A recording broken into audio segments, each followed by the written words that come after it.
하나님께서 오늘 우리에게 주시는 말씀은 마태복음 26장 36절에서 41절까지의 말씀입니다. 제가 받들어 읽겠습니다.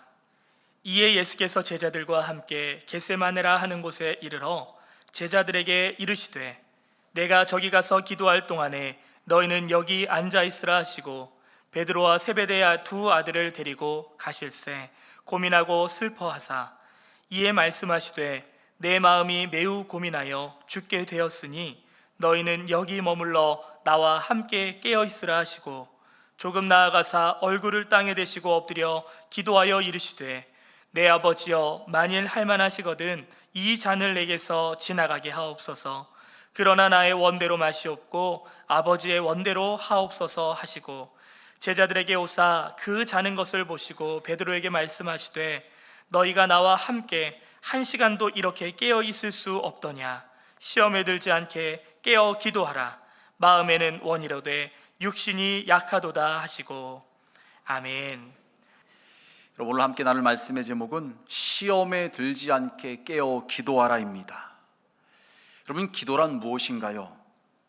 우리 예수님을 믿는 성도들이 예수님의 이름을 의지해서 하나님 아버지께 나아가 우리의 형편과 사정을 아뢰이며 하나님의 도우심을 구하고 또 하나님께 감사와 찬양과 영광을 올려드리는 것이죠.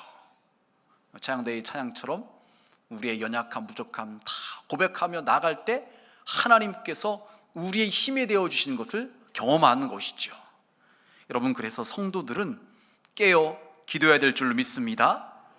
기도함으로 하나님과의 영적 소통함이 있어야 돼요. 그것이 끊어지면 안 되는 것입니다. 여러분, 그런데 우리의 삶에는 우리로 기도를 멈추게 하고 기도를 못하게 하는 많은 일들이 우리의 삶 가운데 찾아오고 그런 일들이 생겨나죠.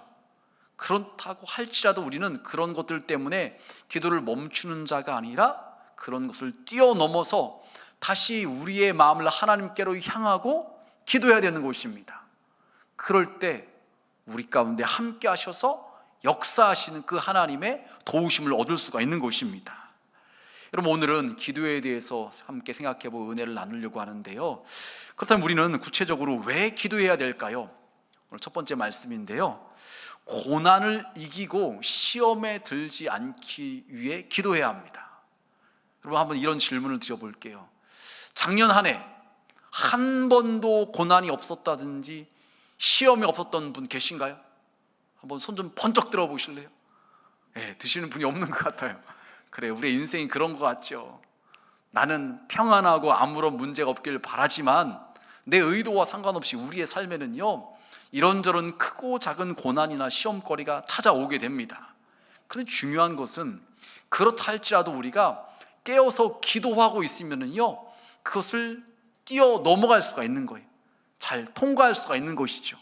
그런데 만약 우리가 기도하지 않고 있으면요, 작은 별것 아닌 것처럼 보이는, 남이 볼 때는 그렇게 작은 그 고난, 시험도요 엄청나게 크게 느껴져서 주저앉게 되고 시험에 들게 되는 것이죠.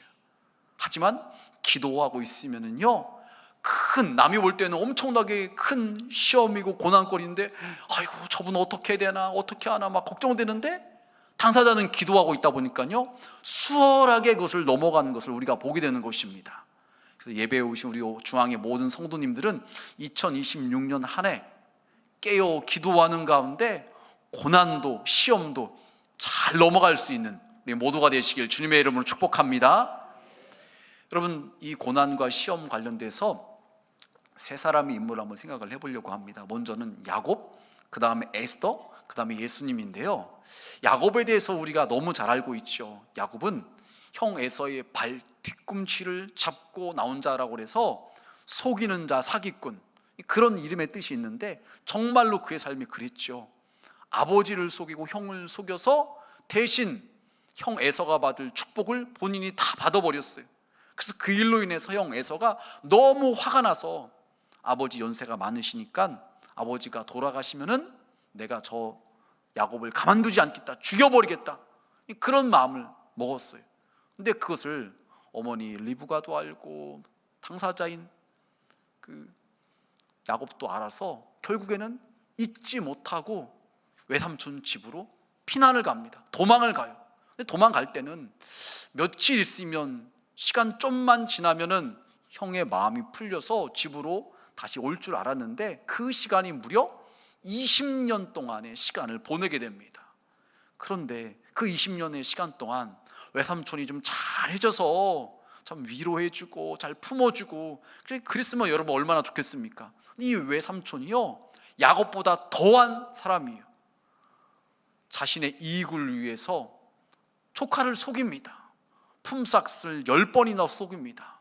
처음에는 둘째 딸을 아내로 주겠다고 하더니 둘째 딸을 먼저 주는 것이 아니라 첫째 딸을 주고서 너 나를 위해서 더 일해, 그러면 네가 원한 둘째 딸도 줄게, 이런 식으로 해서 20년간 엄청나게 부려먹고 이 노동력을 착취했던 사람이 이 외삼촌 라반이었어요.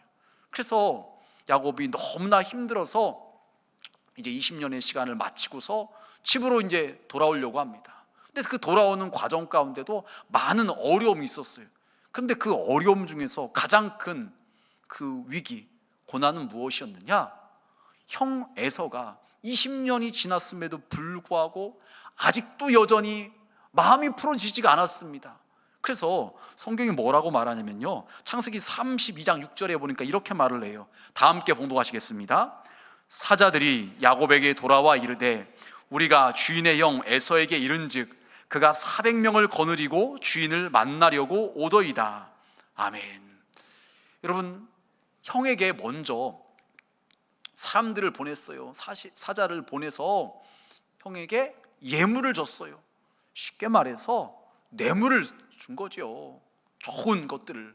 그런데도 그거 받았으면 그 형의 마음이 풀릴 줄 알았는데 형이 그러지 않고서 400명의 군인을 데리고서 지금 자신에게로 오고 있다는 이야기를 듣습니다.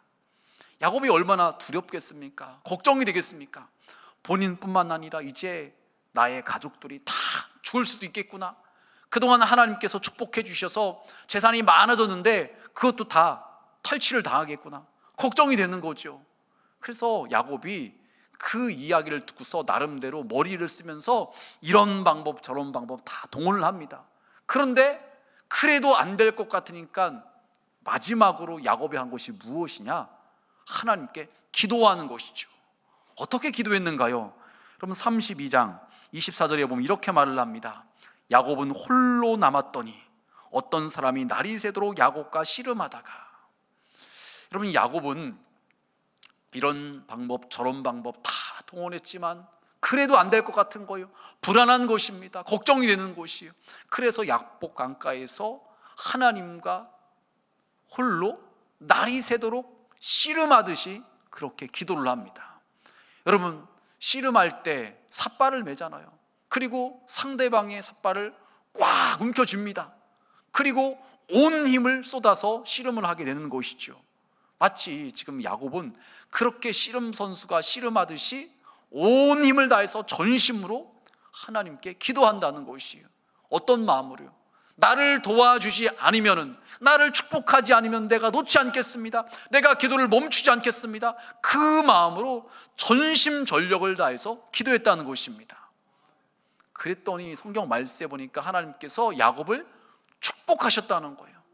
그의 이름이 원래는 야곱, 남을 속이는 자였는데, 사기꾼과 같은 인생이었는데 이제는 하나님을 이긴 자 이스라엘이라는 이름으로 바꿔주시면서 그의 인생이 축복된 인생으로 바꿔지게 하셨다는 것입니다. 여러분, 우리의 삶에 고난 또 시험거리 찾아올 때가 있어요. 그때 여러분, 우리가 해야 될 것은 무엇이라고요? 기도인 줄 믿으시길 바랍니다. 기도하면 하나님께서 도와주시는 것이에요. 여러분, 저는 과거에 신앙생활을 할 때 그런 신앙관이 있었어요. 하나님께 뭘 달라고, 하나님께 도움을 요청하고 그런 것보다 하나님 앞에서 올곧게 바르고 정직하게 진실하게 신앙생활하는 것, 그것을 최고의 가치로 여겼어요. 그거 뭐 중요한 것이죠. 그렇게 우리가 살아가야 되는 것입니다. 그래서 뭐 높은 자리에 올라간다든지 많은 것을 소유한다든지 그런 것보다 그런 것은 중요하지 않고 하나님 앞에서만 바르게 서는 것, 그것이 제 최고의 관심사였습니다. 여러분, 그런데 우리 인생살이가 그런가요? 그렇지 않잖아요. 아내를 만나서 결혼을 해서 가정을 이루고 자녀들이 태어나고 그리고 또 사역을 하고 수많은 사람들과의 관계 가운데 이런 어려움이 찾아오고 저런 어려움이 찾아오고 그런 가운데서 내 힘으로 감당할 수 없는 수많은 일들을 우리가 경험하게 되잖아요. 그때 저는 내 힘만으로 안 되는구나, 나 혼자 깨끗하고 정직하고 바르게 살아가는 거 이게 전부가 될 수가 없구나, 하나님의 도우심을 받아야 되는구나, 하나님께서 나를 축복해 주셔야 되는구나, 그것을 깨닫고서요 이런저런 어려운 일이 찾아왔을 때 하나님께 더 매달려서 기도했습니다. 그때마다 하나님께서는 도와주셨고 응답해 주셨고 축복해 주셨습니다. 여러분, 우리의 삶 마찬가지입니다. 2026년 우리 가운데 어떤 일이 찾아올지 알 수 없어요. 하지만 중요한 것은 그런 수많은 일들 가운데 우리가 기도하고 있다면요, 하나님께 기도한다면요, 지금도 살아계신 하나님께서 여러분의 기도를 들으시고서 여러분을 도와줄 줄 여러분 믿으시길 바랍니다. 그래서 여러분, 우리는 기도해야 되는 것입니다. 여러분, 더 나아가서 두 번째로 에스더에 대해서 생각을 해보려고 하는데요. 여러분, 야곱과 같은 경우는 그의 문제가 어찌 보면은 좀 개인적인 그 문제라고 말할 수가 있겠죠. 그런데 에스더에 관련된 이야기는 단순히 개인적인 차원의 문제가 아니라 이것은 한 민족과 관련된 문제예요. 지금 에스더에 관련된 그 말씀을 살펴보면은요, 에스더 혼자는 오히려 안전할 수 있었는데 수산성에 살고 있는 사람들, 유대인들이 다 죽을 위험에 처했어요. 여러분, 에스더 3장 13절 하반절에 보면 이렇게 말씀하고 있어요. 모든 유다인을, 젊은이, 늙은이, 어린이, 여인들을 막론하고 죽이고 도륙하고 진멸하고 또 그 재산을 탈취하라 하였고. 여러분, 모든 유대인들이 다 지금 죽을 위해 처했던 것입니다. 왜 이런 일이 벌어졌냐면요, 하만이라는 사람이 유대인들을 못마땅하게 여겼어요. 그래서 다 죽이려고 계략을 꾸민 것입니다. 그래서 이미 왕한테 허락을 받아서 도장까지도 받은 상황이에요. 그래서 몇 날 며칠 그 시가 되면요 다 죽을 수밖에 없는 그런 지금 상황에 처했어요. 그때 여러분, 에스더는 어떻게 합니까? 혼자만 기도한 것으로 끝나지 않고 그 소식을 듣고 나서 기도를 함께 해줄 것을 부탁을 합니다. 에스더 4장 16절에 보면 이렇게 말을 해요. 당신은 가서 수산에 있는 유다인을 다 모으고 나를 위하여 금식하되 밤낮 3일을 먹지도 말고 마시지도 마소서. 나도 나의 시녀와 더불어 이렇게 금식한 후에 규례를 어기고 왕에게 나아가리니 죽으면 죽으리이다 하니라. 에스더는 본인만 기도하겠다고 말하지 않고 나를 위해서 금식하는데 밤낮 3일 동안 먹지도 마시지도 말고 함께 기도해달라고 그렇게 기도를 합니다. 부탁을 합니다. 그래서 그 부탁을 들었던 사람들이 함께 마을 모아서 기도합니다. 여러분, 에스더가 이 얘기를 하면서 죽으면 죽으리라라고 이렇게 이야기를 했어요. 왜 이런 말을 하냐면요, 비록 왕후의 신분이다 할지라도, 왕의 아내라 할지라도요, 그 당시 왕궁의 법도는 왕이 부르지 않았는데 먼저 왕 앞에 나아가는 것 자체가 허용되지 않는 그런 시대였어요. 만약 그러면 잘못하면 죽을 수도 있는 것입니다.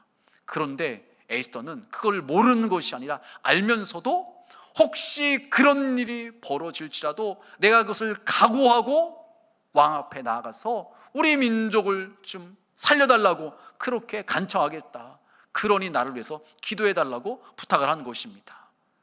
에스더가, 그리고 함께 있는 시녀들이, 그리고 유대인들이 다 같이 그렇게 마음을 모아서 기도했을 때 어떤 일이 벌어졌는가요? 여러분, 에스더 5장 2절과 3절은 이렇게 말을 합니다. 왕후 에스더가 뜰에 선 것을 본즉 매우 사랑스러움으로 손에 잡았던 금규를 그에게 내미니 에스더가 가까이 가서 금규 끝을 만진지라 왕이 이르되 왕후 에스더여, 그대의 소원이 무엇이며 요구가 무엇이냐? 나라의 절반이라도 그대에게 주겠노라 하니. 여러분, 왕의 눈이 완전히 콩깍지가 씌운 거예요. 얼마나 지금 사랑스러워 보였으면요, 나라의 절반이라도 그대에게 주겠다고 말할 정도가 되었습니다. 얼마나 사랑스러워 보였으면 이런 말을 하겠습니까? 여러분, 어떻게 이런 일이 이루어질 수가 있겠습니까? 하나님께 기도했던 에스더의 기도, 또 유대인들의 기도, 그 기도를 하나님께서 들으시고 지금 왕의 마음을 녹여주신 거예요. 왕의 눈에 에스더가 너무 사랑스러워 보이니까요, 무엇을 구하든지 다 주겠다고 그렇게 말하게 되었던 것입니다.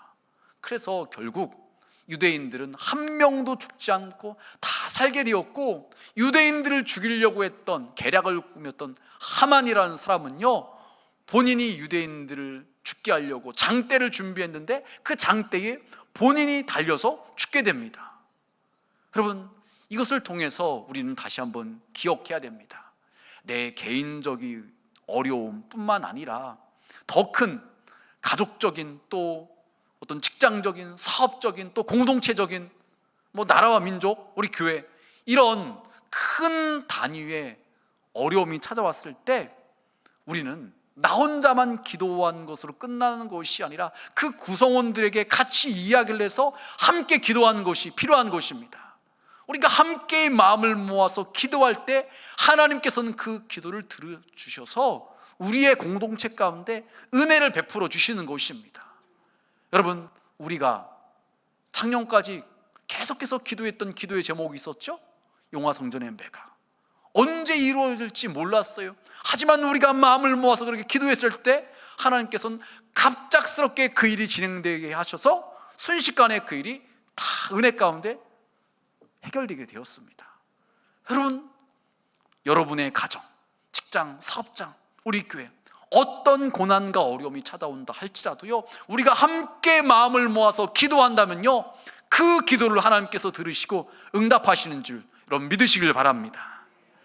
여러분, 더 나아가서 세 번째로 예수님 또 제자들에 대한 말씀인데요, 고난 앞에서 여러분 기도하지 않으면 시험에 든다는 내용이에요.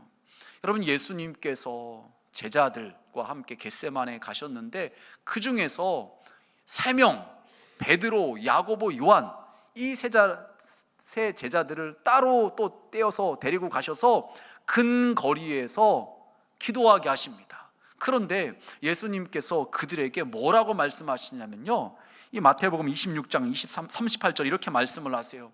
이에 말씀하시되 내 마음이 매우 고민하여 죽게 되었으니 너희는 여기 머물러 나와 함께 깨어 있으라 하시고, 다른 제자들에게는 이렇게까지 얘기하지 않으셨는데 베드로, 야고보, 요한에게는 특별히 예수님의 지금 속마음을 이야기를 하시는 거예요.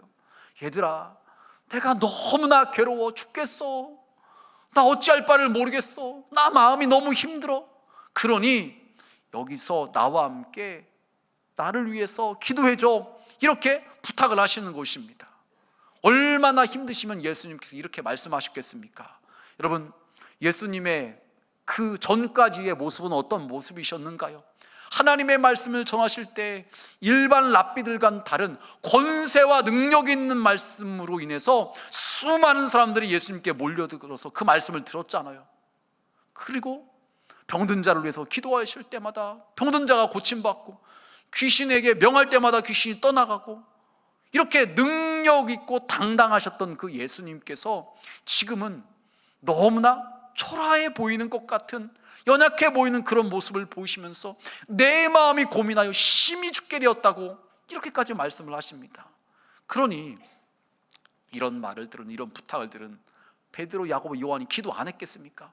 그런데 기도하다 보니까는요, 육신의 피곤함을 이기지 못하고 조는 거예요. 그때 예수님께서 찾아오셔서 뭐라고 말씀을 하시는가요? 41절 말씀에 시험에 들지 않게 깨어 기도하라. 마음엔 원이로되 육신이 약하도다 하시고, 예수님께서는 이해는 하시는 거예요. 니들 얼마나 피곤하면 그렇게 조니. 여러분, 그 예배 때 오셔서 조는 것 때문에 너무 낙심하지 마시길 바랍니다. 다 이해해요. 피곤해서 조시는 분도 계시고요, 어떤 분들은 약을 드셔서 조시는 분도 계시고요, 어떤 분들은 식곤증 때문에 조시는 분도 계시고, 세상에서 가장 무거운 것이 눈꺼풀이라는 그런 말이 있잖아요. 다 이해가 돼요.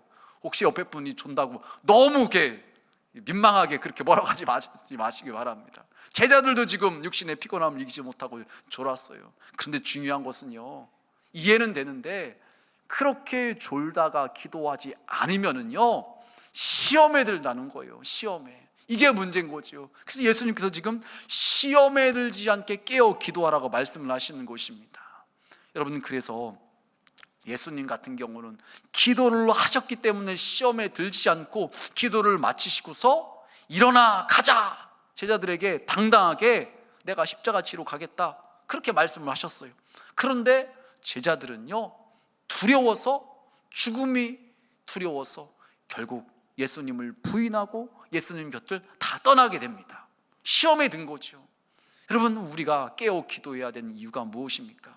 그래야지만 고난도 이겨낼 수 있고 시험도 넘어갈 수가 있는 것입니다. 만약 기도하지 않는다면요 우리는 시험에 들 수밖에 없는 것입니다. 바로 이 예배에 오신 우리 중앙의 모든 성도님들은 깨어 기도하는 가운데 시험을 이길 수 있는 우리 모두가 되시길 주님의 이름으로 축복합니다. 여러분, 더 나아가서 우리는 왜 기도해야 될까요? 오늘 두 번째 말씀인데요, 하나님의 뜻, 하나님의 마음을 알기 위해서 기도해야 되는 것입니다. 여러분, 기도에 대해서 우리가 생각해 볼 때 기도의 1차원적인 수준은 아마 그 필요를 위한 기도라고 말할 수가 있을 것 같아요. 여러분, 여러분의 삶에 필요한 것들이 있으시죠? 살다 보면은 이것도 필요하고 저것도 필요하고 이것도 있어야 되겠고 저것도 있어야 되겠고, 그것을 우리가 필요를 느껴요. 그래서 하나님께 구하게 됩니다. 여러분, 그런데 그것이 잘못된 것이 아니에요. 하나님께서는 필요한 것을 구하라고 말씀을 하셨습니다. 우리는 그래서 우리의 아버지 되신 하나님께 우리의 형편과 사정을 아뢰면서 아버지, 저 이거 필요해요, 저 좀 주세요, 이렇게 기도해야 되는 것입니다. 여러분, 그런데 우리의 기도는요 늘 항상 필요만을 위해서 기도하는 기도로만 끝나면 안 되고요, 이제는 더 나아가서 하나님의 뜻을 이루기 위한 기도, 하나님의 뜻과 마음을 좀 알아가는 그런 기도가 필요하다는 거죠. 여러분, 오늘 말씀에 예수님께서 십자가의 고난을 당하시기 전에 겟세마네 동산에서 기도를 하시는데 이렇게 기도하셨죠. 이 잔이 내게서 지나가기를 원한다고. 이게 무슨 말인가요? 아버지, 저 십자가 안 져도 되면은 앉을 수 있게 해주세요. 너무 두려워요. 저 죽기 싫어요. 이런 마음을 가지고서 이 잔이 내게서 지나가기를 원한다고 그렇게 기도를 하셨던 것이죠. 그런데 예수님께서 그렇게만 기도하셨던 것이 아니라 내 뜻대로 마시고 아버지의 뜻대로 되기를 원한다고 기도하셨어요. 그러니까 처음에는 내 필요와 내 안전을 위한 기도를 하셨던 거죠. 그런데 그렇게만 기도하신 것이 아니라 하지만 내 뜻대로 마시고 아버지의 뜻대로 되기를 원한다고 기도를 하셨어요. 이것을 가지고서 계속해서 반복해서 땀방울이 핏방울이도록 간절히 기도하셨던 거예요. 그러고 나서 예수님께서 깨달으신 것이 무엇입니까? 내가 죽는 것이 두려운 것은 사실이지만 그럴지라도 십자가의 길을 가야지만 인류의 죄가 사함받을 수 있고 죄값이 지불되어서 그들을 구원할 수 있다는 사실을 분명히 깨닫고서 주님, 아버지, 제가 두렵지만 그래도 감당하겠습니다, 그 길을 가겠습니다, 그렇게 최종적으로 결단을 내리고 일어설 수 있었던 것이요, 기도하는 가운데 하나님 아버지의 뜻이 무엇인지 분명히 깨닫고 그 길을 가려는 마음을 먹었던 것입니다. 여러분, 우리도 마찬가지입니다. 우리도 처음에 기도할 때는요 내 생각대로 하고 싶은 그런 마음으로 기도할 때가 많이 있죠. 이것도 이렇게 됐으면 좋겠고 저것도 저렇게 됐으면 좋겠고 내 소원 바람이 있어요. 내 중심적으로만 기도하게 되죠. 그런데 기도를 계속하다 보면은요 하나님 아버지의 뜻을 깨닫게 되고 발견하게 된다는 거죠.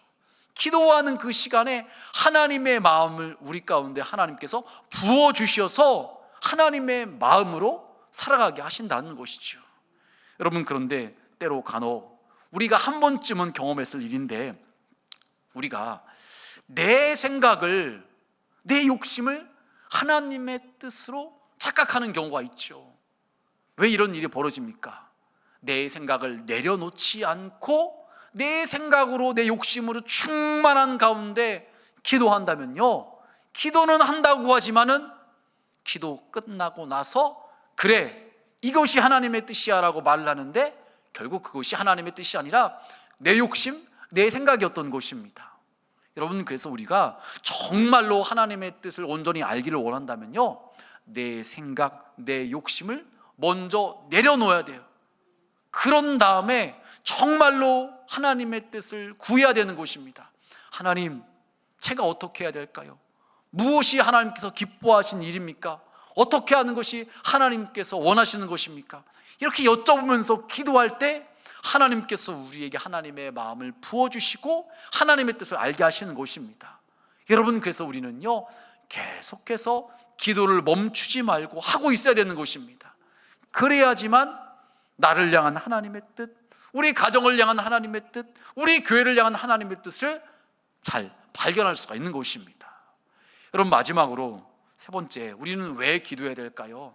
우리가 하나님의 뜻을 발견했다 할지라도요, 기도해야지만 하나님의 뜻과 말씀에 순종할 힘을 얻을 수가 있기 때문에 그렇다는 것입니다.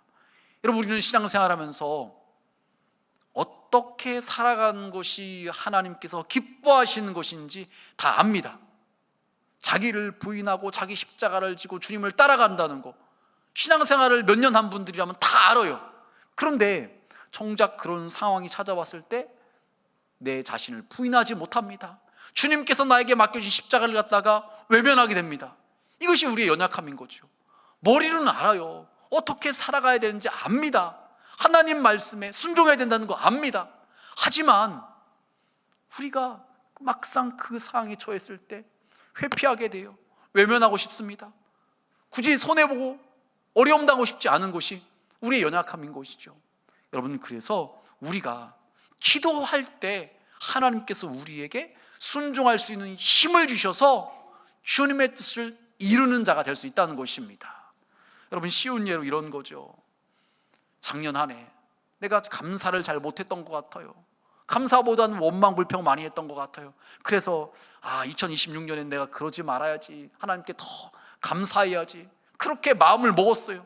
그런데 우리가 깨어 기도하고 있지 않으면 우리 눈에 보여지는 것은요, 하나님보다 사람과 환경이 더 많이 보여져요.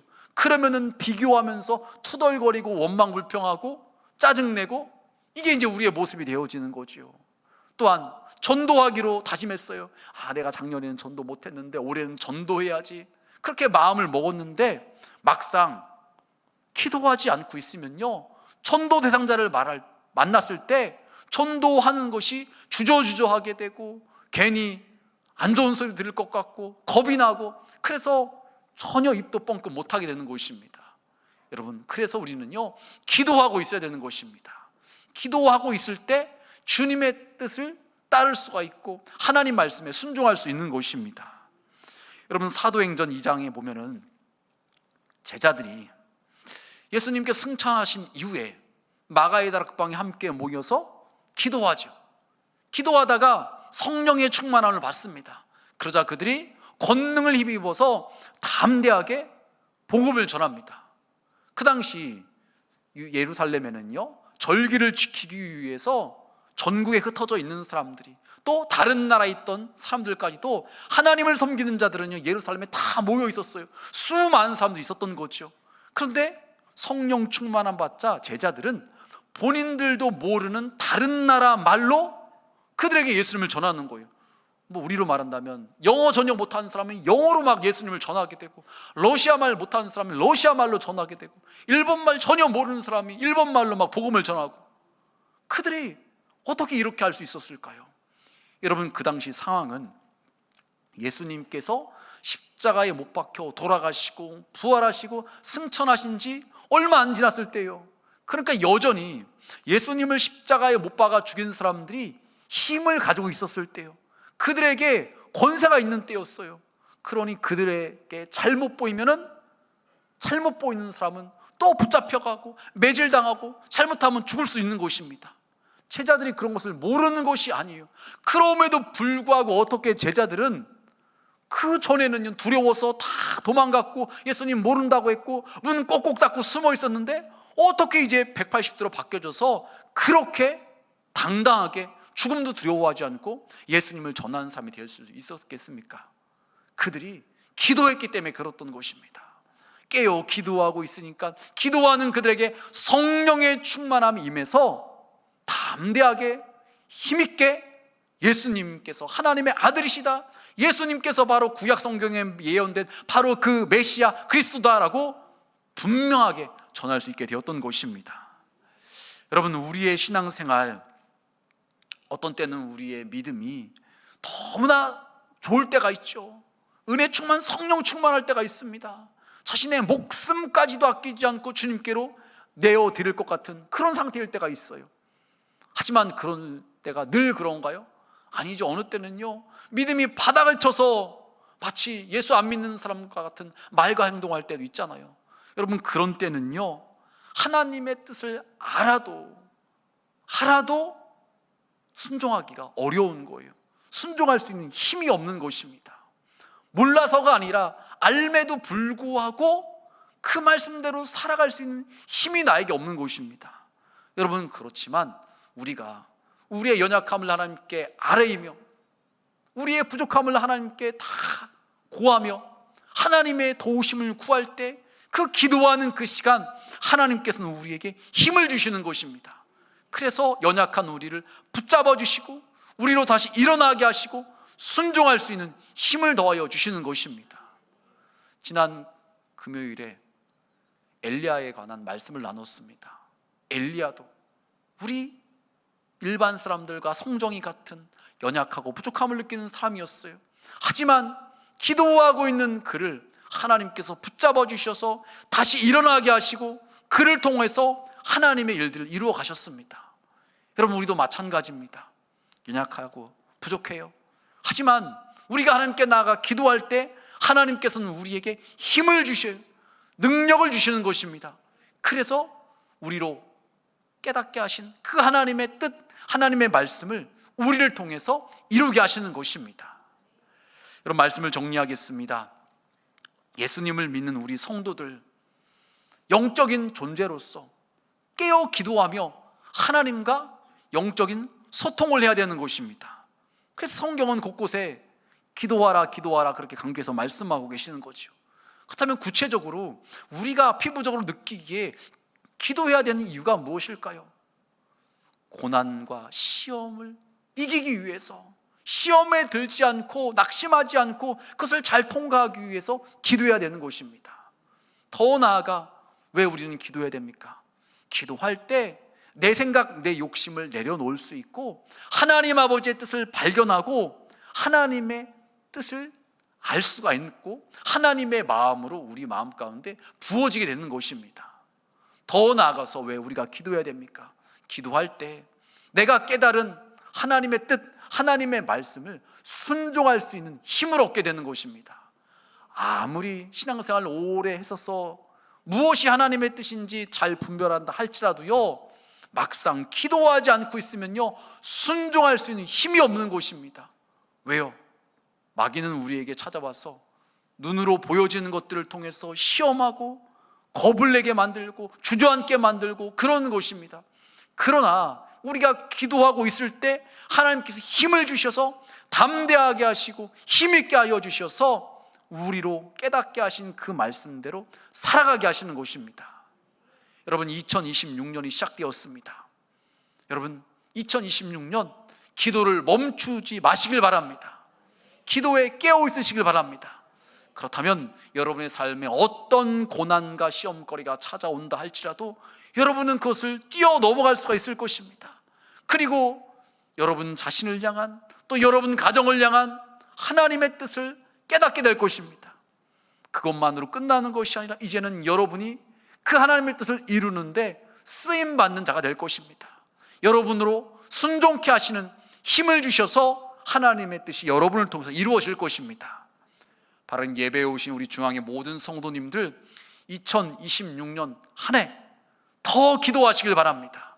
그 일을 위해서 특별히 오늘 저녁부터 신년 부흥성회가 시작됩니다. 주제가 뭐죠? 성령의 역사를 제한하지 말라. 여러분, 하나님께서는 우리가 미처 생각하지 못하는 그런 부분까지도 엄청난 은혜를 예비하시고 역사를 준비하고 계십니다. 우리가 사모하는 마음으로 주님께 나와서 기도할 때 하나님의 그 제한 없는 어마어마한 역사가 여러분 가운데 임할 것입니다. 바른 예배에 오신 우리 모든 성도님들 그렇게 사모함으로 또 집회 참석하시고 기도하시는 가운데 그 살아계신 주님을 만날 수 있는, 그래서 시험도 넉넉히 이길 수 있는 우리 모두가 되시길 주님의 이름으로 축복합니다.